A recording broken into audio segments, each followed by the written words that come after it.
خوشا به حال تو، شهرها را غوغا کن. روز عزای او مرهمی به جراحت قلب علی بگذار. قدر این نعمت رو بدانید، امسال باید مضاعف بشه.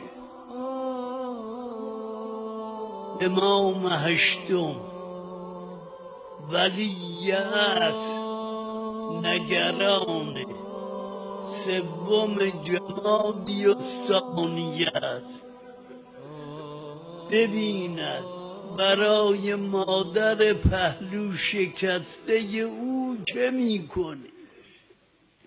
اگر مادرت از دستت بره، کسی مجلس ترحیمی براش بگیر تا زنده ای فراموشش میکنه.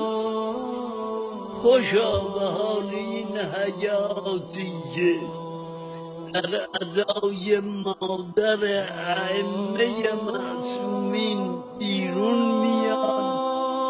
سعادت برای اینها.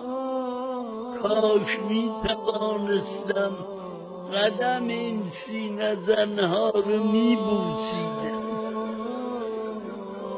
اینها چه میکنن؟ میگن یا امام زمان اون قبر اگر ما پیدا نمی کنیم، اما اینجور به سر و سینه برای مادرت